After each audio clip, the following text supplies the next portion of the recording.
Muy buenas noches, ¿cómo están amigas y amigos de Canal 28? Esto es La Nocturna, hoy por Alejandro Silva, titular de este espacio. Les saluda con mucho gusto Roberto Uriel Torres. Y bueno, estamos a una semana, literalmente una semana de que se realizó la elección judicial, la elección para renovar al Poder Judicial Federal aquí en México. Y hoy vamos a analizar qué ha pasado en esta semana, los resultados que ya han empezado a fluir y cómo lo ven nuestros especialistas invitados. Por parte de casa, José Daniel Borrego, buenas noches, analista político. Buenas noches, saludos. ¿Cómo estás? Saludos. Y también Javier Sepúlveda, quien ya nos ha acompañado en anteriores ocasiones, analista, político y periodista. Buenas noches. ¿Qué tal, Roberto Uriel? Gracias por la invitación y pues encantado de estar aquí como siempre. Bienvenidos ambos. Y comienzo preguntándoles, ha pasado exactamente una semana. ¿Cuál es la lectura que ustedes le dan a esta elección del Poder Judicial? Ya tenemos los primeros resultados. Lo primero que se definió fue la Suprema Corte de Justicia de la Nación y después el Tribunal de Disciplina Judicial. ¿Qué lectura hacen ustedes a esto? Comienzo contigo Javier Sepúlveda. Pues mira, yo creo que los resultados, alrededor de entre 12 y 13% en promedio nacional de votación, probablemente estén por encima de la expectativa de muchos que decían, es que no se va a lograr ni el 5% y eso sería inválido. Lograron el 13%, pues bueno, habrá que hacer comparativos también con las elecciones, por ejemplo, que se hacen de jueces en algunos estados de la Unión Americana, de Estados Unidos. El promedio de votaciones, el promedio de electores que vota es más o menos del 20%. Entonces, pues, considerando que esta era una contracampaña que se hizo todo el tiempo de es que es una elección de Estado, es que la 4T, es que son los candidatos favoritos. Todas las fuerzas políticas tuvieron la oportunidad de proponer candidatos. Había candidaturas que eran netamente de la sociedad civil, independientes, que a lo mejor no se reflejó tanto porque no eran nombres que tuvieran un posicionamiento como las ministras que están ahorita en ejercicio y que van a seguir en funciones o van a rendir protesta a partir del 1 de septiembre. Sí.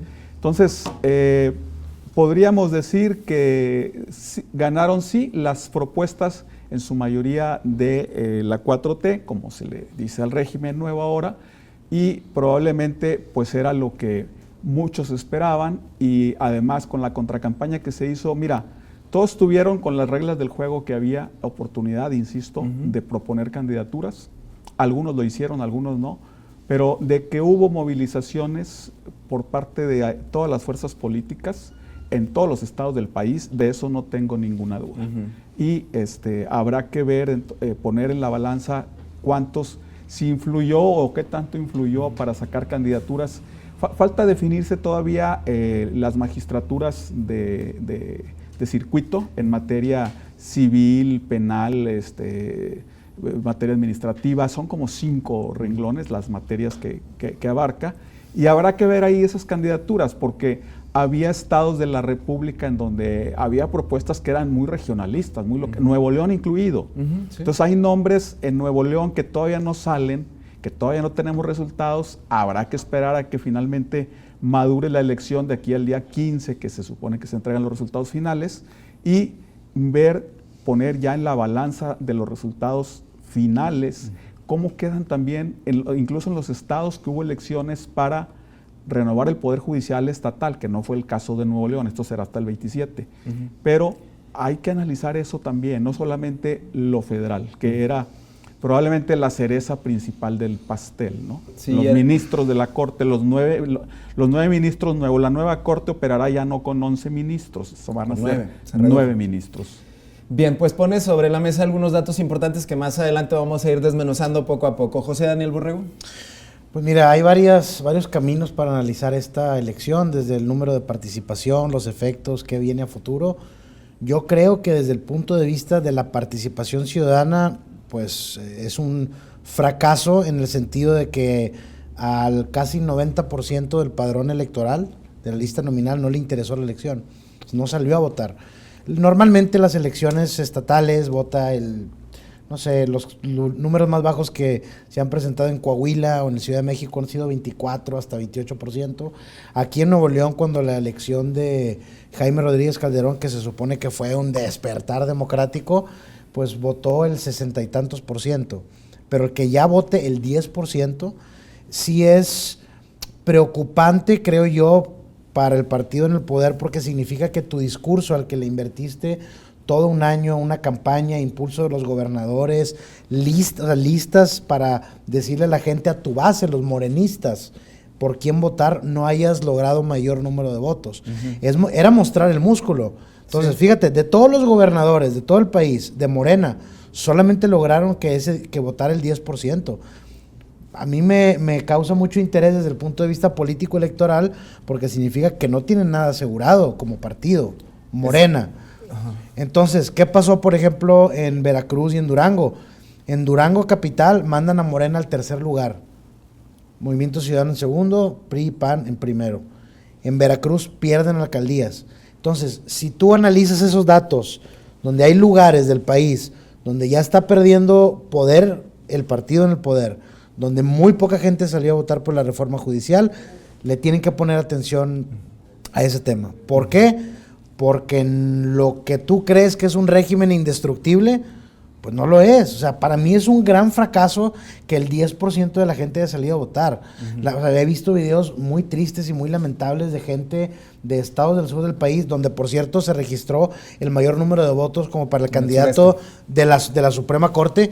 Entrevistan a la gente y dicen, no sé, o sea, a mí me trajeron y todo. O sea, a ver, y no lo estoy criticando, lo estoy describiendo. Tal cual es el mismo sistema de movilización de gente de escasos recursos, pobre, donde le dicen, vota por y pues acuérdate que el presidente te quiere mucho y te ayuda mucho y todo. Entonces, pues así está la cosa, ¿no?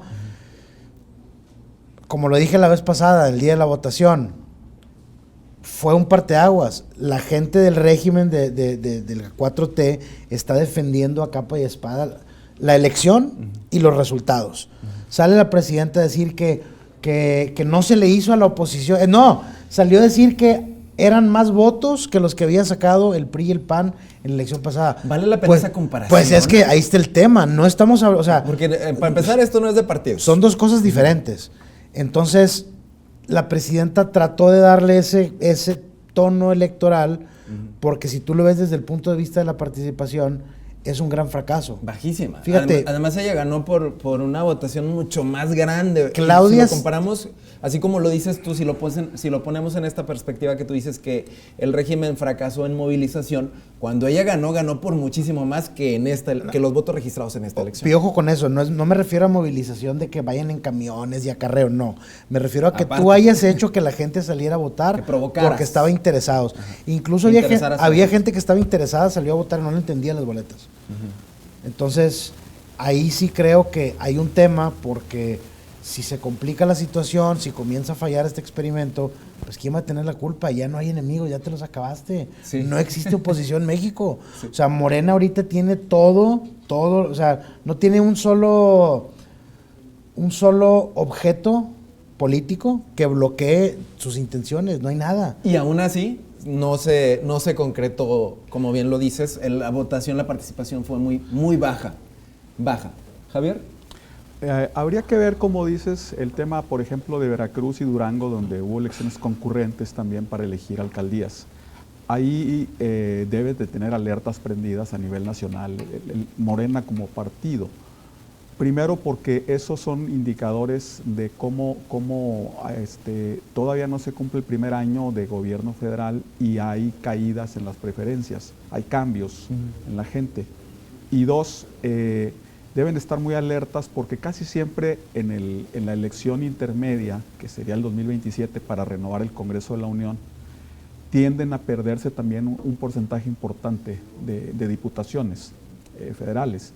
Y eso en la Cámara Baja, pues obviamente les afecta. Por eso la prisa de meter la elección judicial antes de que pudieran revertirse en el 27 algunos artículos y que se iniciara otra discusión legislativa. O sea, aprovechando que ahorita tienen mayoría. Exacto. Entonces, esa mayoría cómoda, entre comillas, que lograron, pues había que ejercerla. Finalmente el poder se ejerce y se demuestra. El punto va a ser si realmente lo van a seguir demostrando, que efectivamente lo siguen ejerciendo en el 27, cuando sea la elección intermedia en el Congreso Federal. Y veremos algunos resultados que tienen que ver. Mira, la gente está muy atenta a cuánta gasolina se va a refinar en Dos Bocas, si ya se está refinando, si no, hay porcentajes muy bajos todavía. Están viendo otros resultados de grandes proyectos, como van a poner en la mesa los avances del nuevo trenes de pasajeros Ciudad de México, Monterrey, Nuevo Laredo, que va a pasar por Saltillo y Querétaro y San Luis. Ese tipo de obras que son emblemáticas de un sexenio, por supuesto que se van a poner en la mesa, pero para no desviarnos tanto del tema de la elección judicial. La renovación. Creo que hay que ver a la luz de la misma 4T, que fue una sorpresa a lo mejor para ellos el que no quedara Lenia Batres en la presidencia, pese a que gran parte del aparato de movilización estaba enfocado, sí, para apoyar a Hugo Aguilar, que fuera uno de los ministros, pero que no fuera el primer presidente de la Corte. Se fue hasta arriba. O sea, como que despertó una gran simpatía más allá su perfil, de los acordeones y el perfil que tiene, y eso le permitió, entre los votos frescos, que fueron, si podemos decirlo así, más independientes, orgánicos, más analíticos, okay, más reflexivos, de gente que lo apoyó por ese perfil, ¿no? Entonces habrá que ver cuando inicie la Corte el 1 de septiembre, primero los resultados que tienen que ver con los estados, los estados que sí eligieron poder judicial propio, ahí va a haber resultados muy interesantes de analizar. Y dos, hay que ver el caso particular de Nuevo León, cuáles son los personajes que llegaron.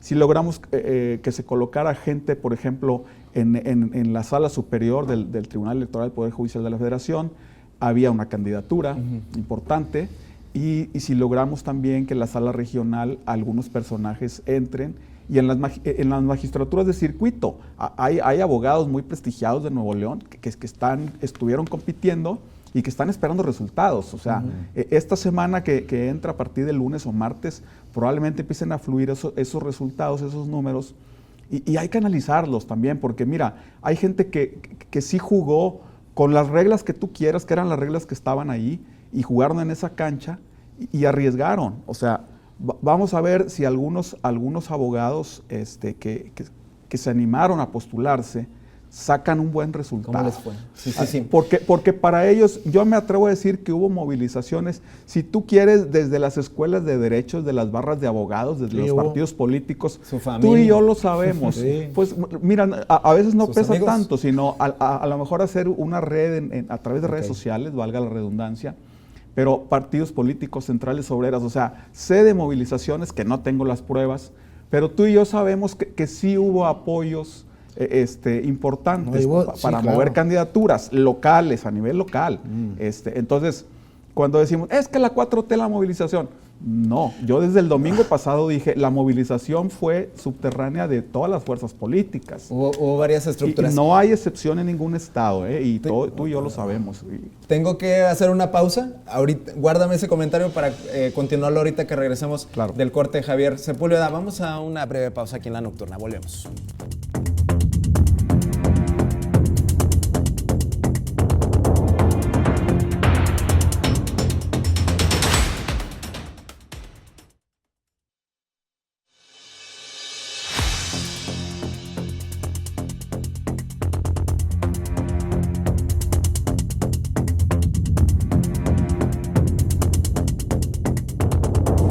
Bien, estamos de regreso aquí en La Nocturna y seguimos analizando una semana de la elección judicial, elección del Poder Judicial Federal, que se renovó completamente digamos, tercer poder, el Poder Judicial. Y Javier Sepúlveda, nos hablabas de, pues, qué tan genuina fue la participación de la gente en las urnas. Mira, sí hubo participación genuina, me consta. Fui a las urnas, primero porque me parecía una responsabilidad grave, y con grave quiero decir que importante.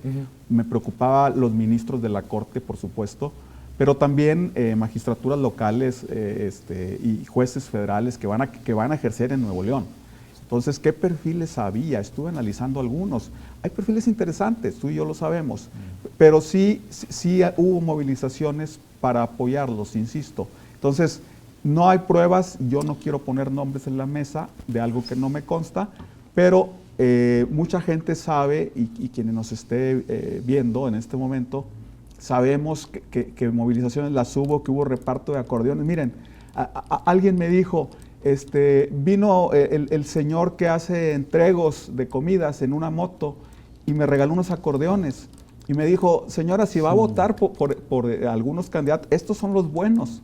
Entonces me los compartió en el celular y te lo juro que no eran los de la 4T. Entonces dije, sí, claro. A ver, alguien está haciendo movilizaciones con candidatos, con propuestas alternas, y eso, yo no sé si fue válido o no, pero al final el INE dijo, es válido llevar acordeones y es válido abrir el celular para verlos. Yo lo hice y lo dije el domingo pasado.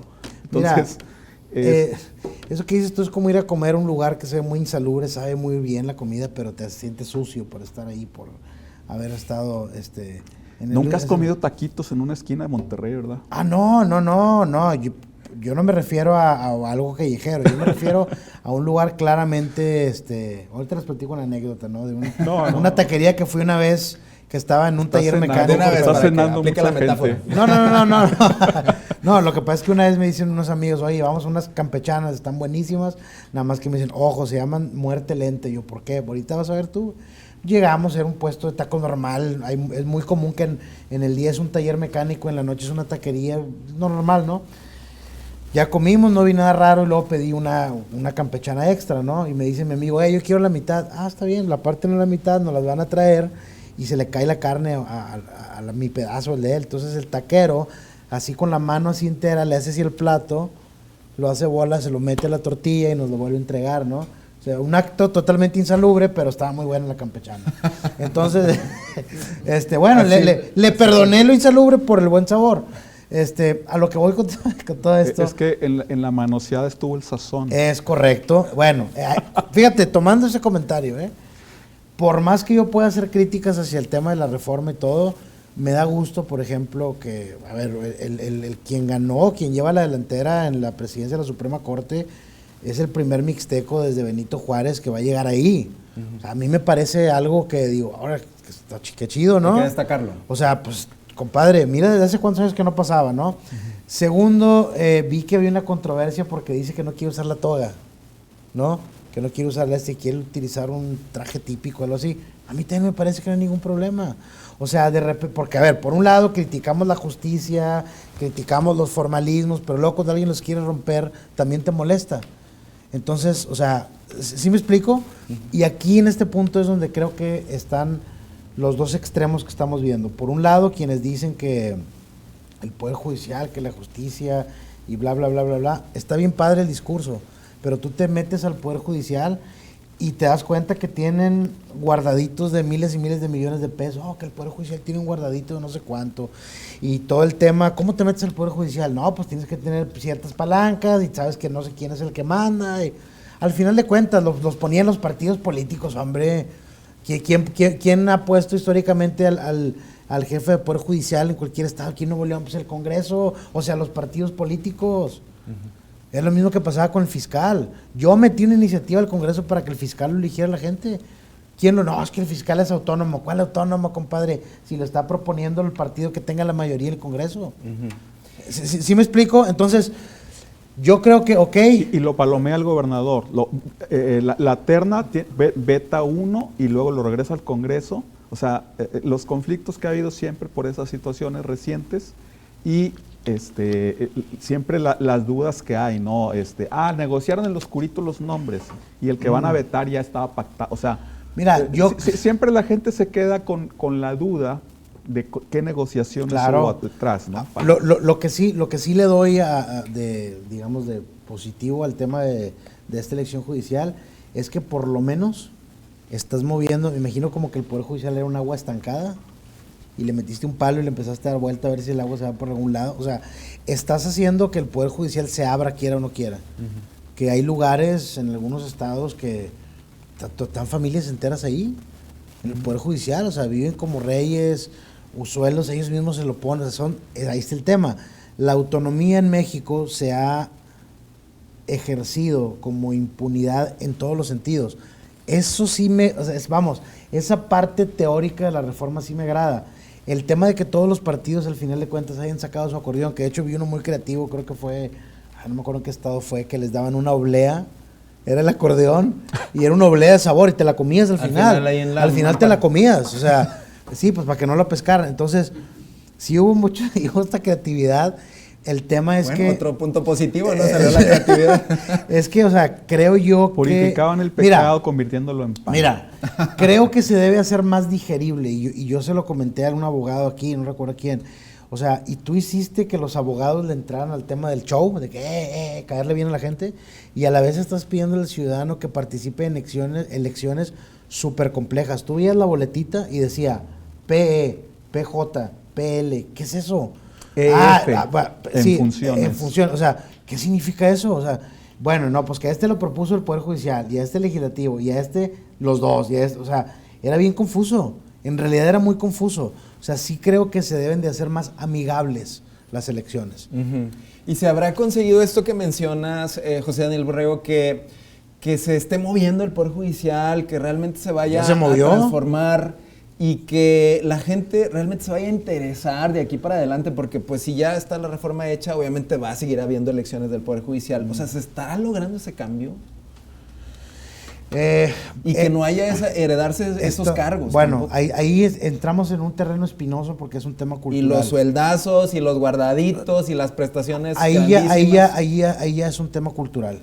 Mira, te voy a platicar algo que a mí se me quedó muy grabado. Un tío mío que es matemático, se especializó en estadística, me contó esta experiencia y me dio mucha risa. Me suena. Porque bueno, un saludo a mi tío Salvador Borrego. Él lo conoce el compañero. Claro. Son de los antiguos soldados de la izquierda de Nuevo León. Bueno, un día me platicó que él en la escuela donde estaba dando clases había molestia porque había maestros que ganaban muy poco y otros que ganaban mucho. Y unos que trabajaban, por ejemplo, los que ganaban poco trabajaban mucho y ganaban poco, y los que ganaban mucho trabajaban poco. Entonces él dice que pues, se propuso hacer un modelo de trabajo donde los que ganaban mucho trabajaran más y los que ganaban poco también trabajaran, pero que se les subiera, que se equilibraran las cosas, ¿no? Me comentó que dice que los más molestos con su propuesta no eran los que estaban más arriba, sino los que estaban más abajo. Le dijeron, oye, no queremos equilibrar las cosas, queremos nosotros estar arriba. Sí. Nosotros queremos estar. De ahí el tema cultural. Hay tema cultural. ¿A qué voy con esto? Que todo va a depender, que esos que van a entrar, que los que van a entrar de la Suprema Corte de Justicia, que no se les suba y se despeguen de la realidad y ya entren en esta embriaguez del poder que muchos entran. Tres ya estaban, que son Lenia Batres, sí. Yasmín Esquivel, que por cierto ella es la que ha sido señalada por el presunto plagio de la tesis. Que ya no supe si se comprobó o no se comprobó. Tú le rascas la tesis al 90% de los profesionistas y le pellizcaron algo a alguien. O sea... Mira, es muy recurrente. Mejor que no le busquemos, porque... Sí, no, te encuentras... Más casos. Por eso no le movieron tampoco, ¿eh? Pero ella quedó como ministra. Sí, y está señalada por aquí ese en asunto Nuevo León durante... Y Loreto Ortiz es la tercera. Durante mi vida universitaria conocí de 2 casos y uno fue muy vergonzoso porque el Consejo Universitario, bueno, ya dije una universidad, tuvo que cancelarla. El título y expulsión de por vida. O sea, sí no son casos aislados, sí, no es nuevo. Hay hasta venta de títulos, hay gente que ni siquiera se paró, hombre. Pero es parte de lo que se ha estado haciendo mal a lo largo de la historia aquí en el país, y que una de ellas esté en la Suprema Corte de Justicia. A ver... Te voy a poner un ejemplo bien rápido en el Congreso. Y una vez tuve un problema casi personal con un diputado, porque en aquel tiempo yo hacía una columna política en un periódico local y le puse que se había plagiado una tesis, una iniciativa de otro funcionario, y en una columna, y se enojó mucho y subió a la tribuna a reclamar y dijo mi nombre y decía que la columna no se llamaba así, que se debería de llamar drenaje y no sé qué. Entonces, al siguiente día yo le saco los documentos comparativos, la prueba en la portada. Y le digo, aquí está el plagio. Entonces ya al otro día le preguntaron. Además tuvo un lapsus muy feo en la tribuna cuando subió esta impronunciable aquí. Todo el mundo se rió. Pero al otro día le preguntaron, dijo, ya no quiero hablar de ese tema. ¿Qué pasa? Los asesores de los diputados, él había repetido una iniciativa de la legislatura anterior. Entonces, los asesores son los mismos, tienen ahí toda una vida en el Congreso haciendo iniciativas. Sí, o sea, sí, cuando sí, un diputado presenta una iniciativa, no la escribió él. No. Tiene un equipo de asesores que es válido, que le redactan él tiene la idea y le dice, a ver, diputado, ¿cuál es el concepto? Bueno, quiero darle estos derechos a alguien. Sí. Y a veces cuando los asesores de tesis en las universidades, a veces caen en ese juego cuando está haciéndose una tesis a alguien y le dicen, lee esto, hay que meter estas citas, y luego resulta que, se parece mucho, no, la plagió. Pues tuvo el mismo asesor, ahí tú dices, ¿fue el asesor? Pero Bueno, el porcentaje tan elevado que... habrá que ver si fue un plagio real. Okay. Sí, me Mira, explico. Me quedan justo los segundos para mandar a corte. Guárdame ese comentario, José Daniel Borrego. No te quiero cortar la inspiración, pero tenemos que hacer una pausa. Vamos, ¿no? Regresamos.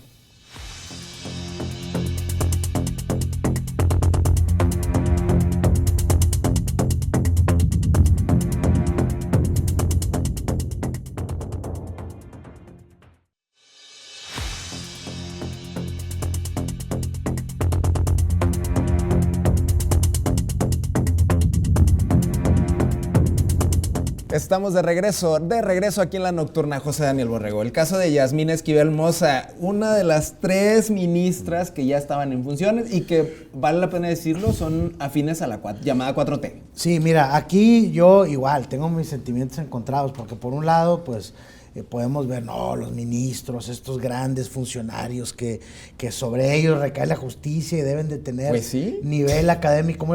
A ver, Intachables. A ver, yo te puedo decir que hay gente más capaz académicamente en Derecho fuera de la Suprema Corte que ahí, ¿no? Ok. Para empezar, hay doctores en Derecho con no sé cuántas especialidades y hay licenciados nada más ahí en la Suprema Corte. Siempre ha sido un tema político los ministros porque al final de cuentas los pone el presidente en turno, Sí. o por lo menos trata de ponerlos. Eso es la dinámica del poder, ¿no? El tema con Yasmín Esquivel, que yo creo que ya nadie le rascó, ni siquiera la oposición, porque fueron grupos ONG los que estaban fastidiando. Porque si los partidos le rascan, nada más le voltean a ver dónde están ellos y van a encontrar plagio hasta de la primaria, ¿no? Lo que acabo de comentar. Sí, no, o sea, Ok, lo que acabo de saldría a la comentar. luz los trapitos. Entonces, ahora, sobre ese tema, un magistrado federal de aquí del Estado de Nuevo León me platicó una vez, no me acuerdo cómo se ve el tema, creo que estamos, no sé si de Saldívar o algo, y él dijo que la Suprema Corte y que ser magistrado inclusive, pues no crees que es el trabajar y se pasan horas y horas analizando todo. Ellos tienen gente que les dan al final de cuentas a los ministros de la Suprema Corte, oiga, una ficha con lo que se va a votar, cuáles son los puntos importantes, ok, o sea, a veces ni lo leen. Okay. Entonces se da desde un diputado que no tiene idea de la iniciativa que le hizo el asesor a la Suprema Corte que están decidiendo algo. Es una cuestión... Ahí hay el cargo ahí hay el cargo de secretario proyectista. ¿Quién es el proyectista? El que hace el concepto de la sentencia. El proyecto de sentencia. Exacto. Entonces, es el que hace todo, es el que hace jale chido. digamos que es el que hace el trabajo sucio. Entonces, a veces los proyectistas saben más que los ministros. Sí. O no a veces. Siempre, casi siempre. Y en el caso de los asesores legales jurídicos de los diputados, porque hay diputados que no son abogados, hay desde ciudadanos que no tienen una profesión hasta profesores, economistas, abogados, cualquier ciudadano podemos ser diputado. Entonces, no nos obliga la ley a saber de leyes, por eso hay cuerpo de asesores en cada bancada, para que hagan las iniciativas y apoyen al diputado en el concepto que quiere plasmar en la ley. Acá el compañero Sepúlveda tocó uno de los grandes problemas que tiene la democracia, y es que pues tú puedes decir, ¿sabes qué? Yo quiero que haya solamente gente de lo más educada, con licenciatura mínimo y maestría en Derecho, preparación en el Congreso, pero por otro lado, pues eso va contra el principio mismo de la democracia de votar y ser votado. Porque en realidad puede haber alguien que, imagínate un líder agrario o un líder social muy importante que no terminó la secundaria y puede ser muy capaz y, como dicen, con mucha mano izquierda, manejar la gente, promover cosas. Conocer las necesidades. Etcétera. Entonces ahí es donde dices, híjole, pues es que si tú pones esos requisitos, en realidad le vas a dificultar a otra gente que pueda llegar al poder, si de por sí está difícil. Entonces, claro está que esta elección por los jueces y todo el Poder Judicial no es muy distinta a la de los legisladores y presidentes y todo, en el sentido de que el camino para llegar a simplemente ser candidato y tener el apoyo y todo, es un proceso muy, muy largo. Y es un proceso a veces de años, o hay gente que toda su vida quiere y nunca lo logra, que es más capaz que otro. O sea, en realidad el poder es un juego muy complejo, no sabemos qué va a pasar en ningún momento porque hay muchos factores nuevos. El tema de la participación social en México, a ver, ¿cuántas veces has escuchado la frase, México ya despertó? Ya la escuchamos en el 2000, ya la escuchamos en el 2006, ya la escuchamos, o sea, pues ¿cuántas veces tiene que despertar? No, no es eso, es que no hay una cultura política donde la gente, mira, no te ves muy lejos, tú vas a la Ciudad de México, tú te subes a un taxi y el taxista está politizado, te habla de problemas. Compadre, a mí me tocó una vez, digo, sin ser peyorativo, soy muy respetuoso con el oficio de ser taquero, pero en una taquería en Insurgentes, yo estaba hablando con un taquero acerca de temas de lo que estaba pasando en el Senado. O sea, la gente en México tiene que politizarse. Eso sí creo que ese intento de hacer de que, compadre, interésate en esto. Politizarse, es diferente a partidizarse. Politizarse es estar consciente de la política pública. Bueno, tocas un buen punto, porque la persona politizada va a votar. ¿Sí? Y la partidizada la llevan a votar. Y la partidizada, no, también, no, precisamente. Yo creo que el concepto exacto, Roberto, si me permites la acotación, sería polarización. Hay quien hablaba de que AMLO, el expresidente López Obrador, polarizó al país. Yo creo que lo politizó.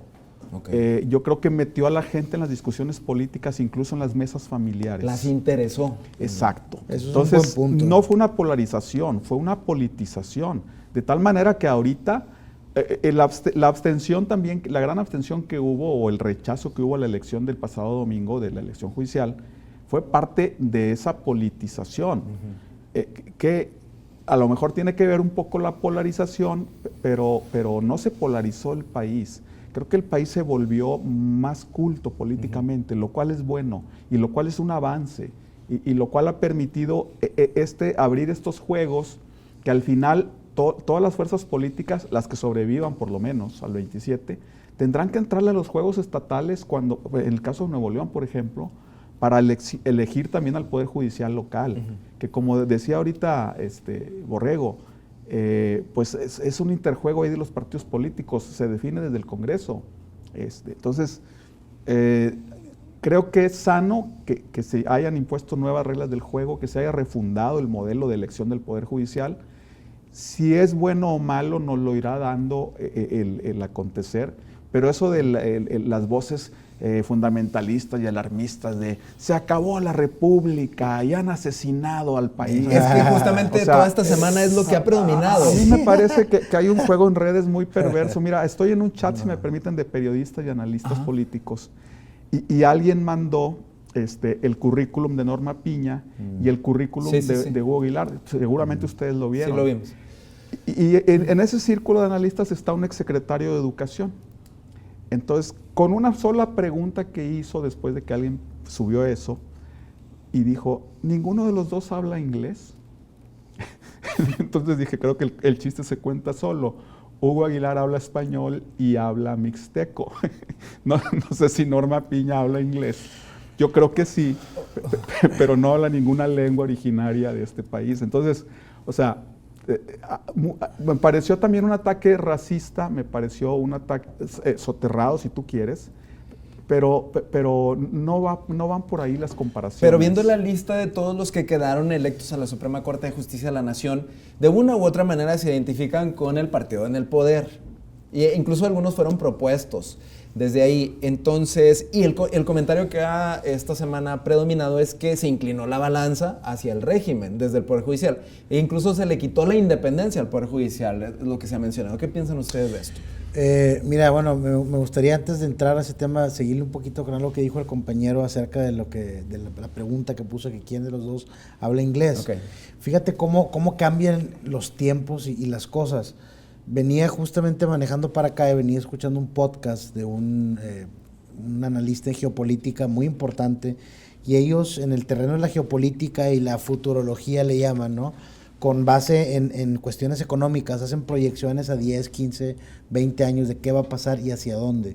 Y comenzó, al final de toda la plática, el entrevistador le dice, bueno, ¿Tú qué le sugerirías a la gente? ¿Tú qué vas a hacer para prepararte para las nuevas tendencias que va a haber en temas económicos y sociales del futuro? Y él dice aprender español. Y dije, nunca había escuchado eso. Dije, ¿Por qué aprender español? Dice, a ver, el mundo se está aislando, las cadenas de suministro de Asia están haciendo su propia onda.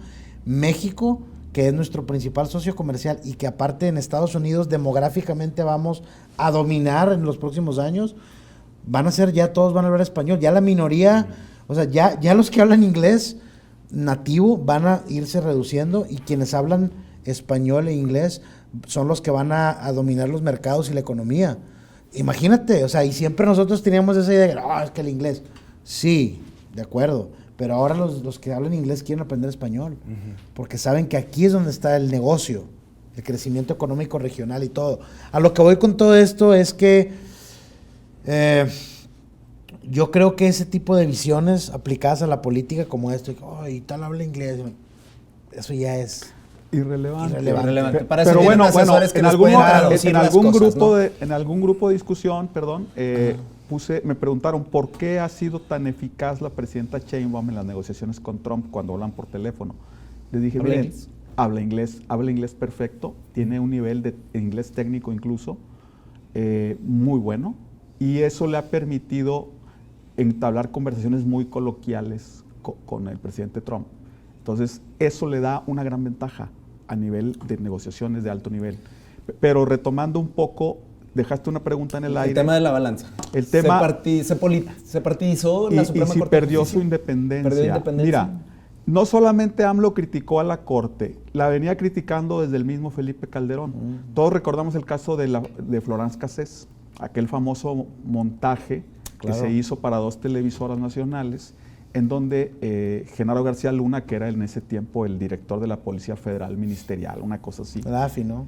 Ajá. Sí, Agencia Federal de Investigaciones. Bueno, por ahí va. Hicieron ese montaje, ya la aprehensión en realidad se había hecho, y a Florence Cassés le tocó estar en el peor lugar, en ese momento que se hizo el circo ese. Y pues a Felipe Calderón le tocó pelearse con la Corte cuando la Corte dice, le violaron el debido proceso a la señora francesa. Libérenla. Sí. Y fue incluso un diferendo diplomático con Francia. Sí, totalmente. O sea, hubo raspones muy feos a nivel internacional, innecesarios, creo yo, si las cosas se hubieran hecho bien. Pero hay muchas deficiencias en la justicia. Pero el error venía desde el principio, ¿no? Desde el montaje, desde que se... Desde el montaje, pero ahí los jueces valoran el debido proceso. Exacto. Entonces le violaron sus derechos de entrada. Mira, desde las autoridades civiles venía el error. Exacto. Incluso desde el Ministerio Público. Entonces, al final, los ministros de la Corte tuvieron que dictaminar, efectivamente le violaron el debido proceso, la señora se va. Y voló el pajarito a Francia, en ese mismo momento que sale. Ahorita vamos a ir a un corte y regresamos para aterrizar esto y llegar a algo concreto, saber si se perdió o no se perdió la independencia. Yo tengo una propuesta de solución. Ok, ¿nos la cuentas? Sí, de lo que vi adverso que se puede solucionar así. Después de la pausa. Claro. Volvemos, esto es La Nocturna. Claro.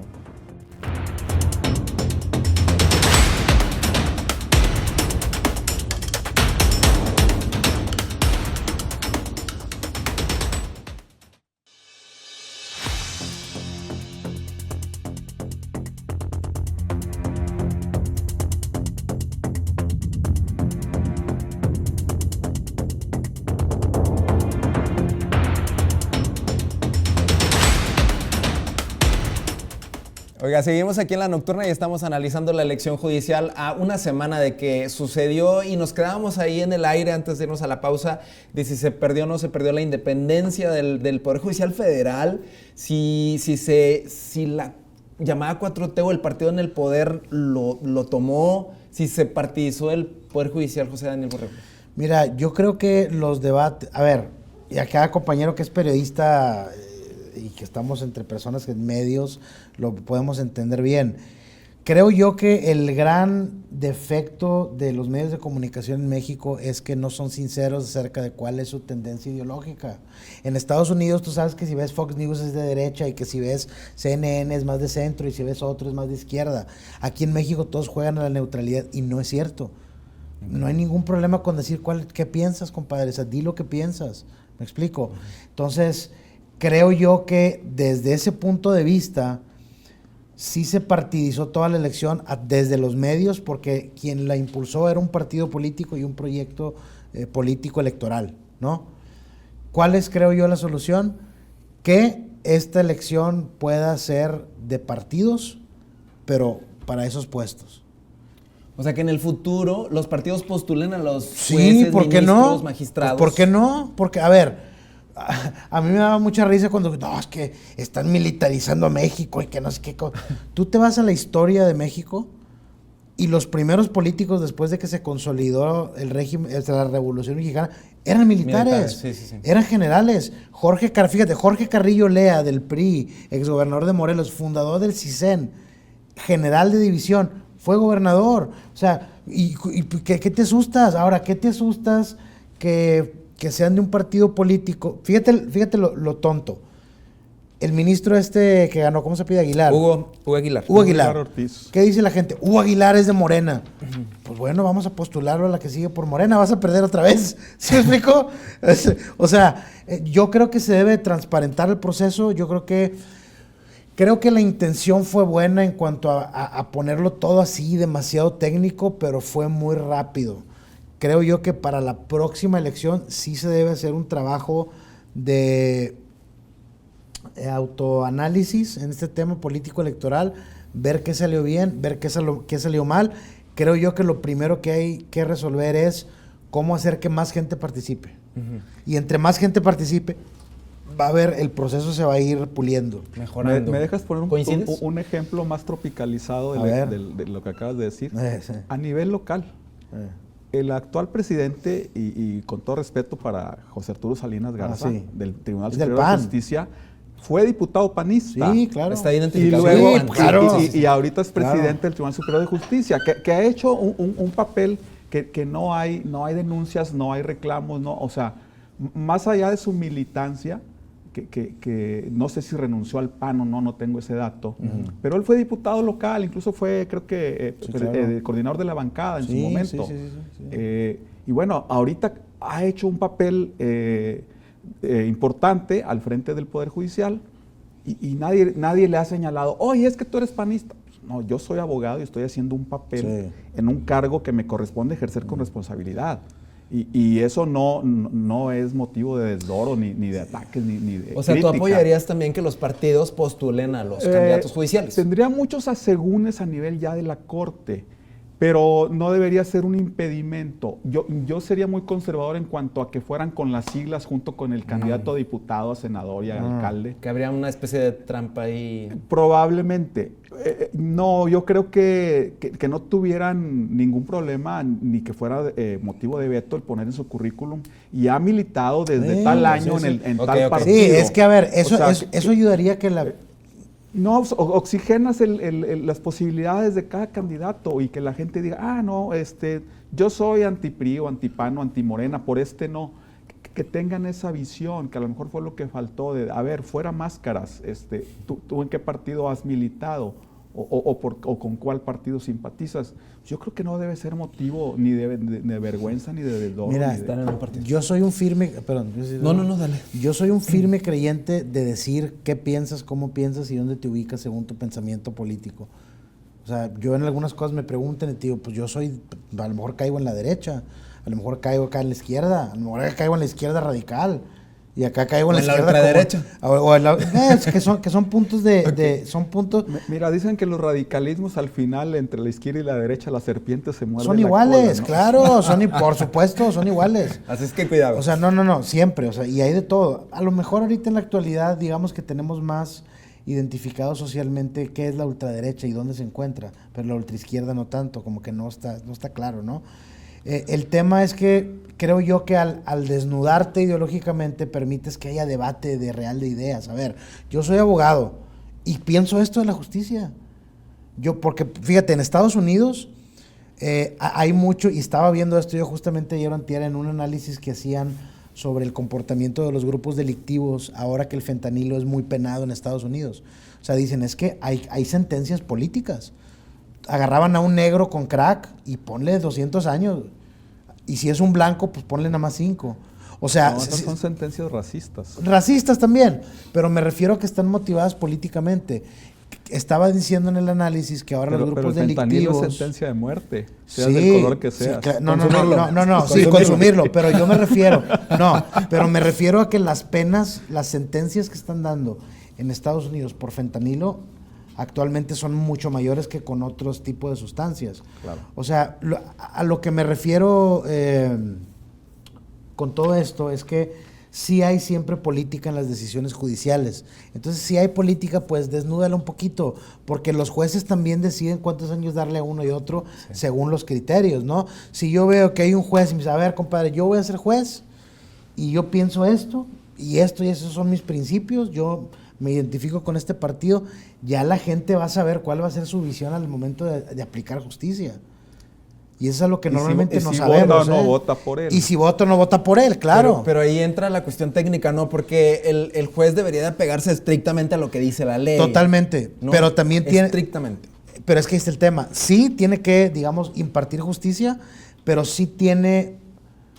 Mira, alguna vez escuché un concepto que me pareció muy interesante que decía que la democracia no era como un campo verde donde todos pueden correr para donde quieran, si la mayoría lo decide, sino que era un conjunto de reglas que permitían que las personas pudieran participar dentro de un cauce ya establecido por instituciones, por grupos de poder, etcétera. ¿Sí me explico? Las reglas del juego. Las reglas del juego, ándale, lo acabo de resumir, las reglas del juego. Entonces, dentro de las reglas del juego, yo sí creo que tienen una libertad para actuar según... a ver, es como los médicos. Ideología. Los médicos, ¿cuál es su función? Mejorar la salud y curar al paciente. ¿Cómo lo va a hacer cada uno? Van a tener caminos diferentes y van a tomar decisiones diferentes al respecto, pero al final de cuentas su objetivo final tiene que ser el aplicar la cura, ¿no? En teoría. Entonces, pues mira, esto ya pasó, yo no me gancho con nada, hay cosas que no me gustaron, vamos a pensar que todo va a estar mejor en la siguiente. Esperemos que sí. Nos estamos enfrentando... Así decía Elon Musk y mira cómo acabaron. ¿Cómo terminaron? Bueno, en el mes Pride, hombre, se pelearon, pues ¿qué no se supone que el amor gana? El divorcio. Oigan, pues ya nos quedan escasos 3 minutos para despedir. Hay un comentario que al cierre de esta semana la Organización de Estados Americanos menciona que no recomienda a otros países seguir el camino de México de renovar el Poder Judicial y no renovarlo utilizando el modelo de México, porque es algo que presume mucho la presidenta Claudia Sheinbaum, que México se ha convertido en el país más democrático del mundo porque es el único que elige a los jueces y a los magistrados y a los ministros, pero al exterior, ¿cómo nos ven en ese sentido? Qué bueno que abordaste ese tema para cerrar. Mira, si me permite, y retomando un poco lo que decía Borrego, creo que la OEA ya está muy disminuida su autoridad moral en el continente, la Organización de Estados Americanos. Se ha visto muy de derecha en los últimos procesos electorales en Latinoamérica. O sea, cuando ganan las izquierdas, la OEA critica. Okay. Cuando ganan las derechas, hace que le hablan allá en el norte, ¿no? O sea, no creo que sea objetiva su visión. Obedece a otros intereses. Creo que es un mensaje, habría que interpretarlo muy bien y ver de dónde viene realmente, que no se batallaría mucho, no quiero decirlo así abiertamente, pero no tiene la autoridad moral ya que tuvo en su momento. Su sentido de ser ya no es, y creo que le han perdido el respeto. Okay. Dani, al exterior, ¿cómo nos ven? Mira, yo creo que al exterior no nos debe importar cómo nos ven. Siempre los demás países te van a ver según los intereses que tengan con México, eso es claro, ¿no? Me voy a remontar al pasado más o menos inmediato, cuando Peña Nieto ganó Saving México, ¿no? Sale en la revista de Time, que sus grandes reformas y todo, pues la mayoría fracasaron. Hubo unas que sí tuvieron éxito, pero las más importantes pues no tuvieron el impacto que a lo mejor les gustaría, también porque seguramente robaron bastante, ¿no? Que ese es un gran problema con un monstruo, por ejemplo, como Pemex, ¿no? La reforma energética, no, que vamos a salvar Pemex, si pérdidas cada 6 meses, pues te lo estás robando, güey. O sea, pues te lo estás robando, lo estás saqueando. Hablando de petróleo, el caso, por ejemplo, los ojos internacionales siempre están puestos, y de las derechas internacionales, en Venezuela. Sí, o sea, siempre. en realidad no es, ay, pobre gente de Venezuela, es su petróleo nos interesa. Como igual cuando la guerra del Golfo en el 91, la primera, les interesaba el petróleo de Kuwait. O sea, los recursos, siempre que hay recursos naturales importantes, ahí están los países que tienen dinero y que tienen recursos. Ay, qué mal está ese pueblo, hay que ir a salvarlo. No, lo que van es hacer la rapiña de los recursos naturales y luego se van. Lo que menos les interesa, a ver, ¿por qué no van y rescatan a Gaza, ¿no? A Franja de Gaza, a los palestinos? O sea, depende qué tengas en el subsuelo, es el cómo te tazo a tu pueblo, ¿no? Si, pobre pueblo venezolano. Y luego los palestinos. O sea, no veo las mismas críticas de España, lanzando desde España las críticas al gobierno venezolano. Bueno, ¿y por qué no se van contra Netanyahu? Lo tienen más cerca. Además, el diablo sabe a quién se le aparece, ¿verdad? Exactamente.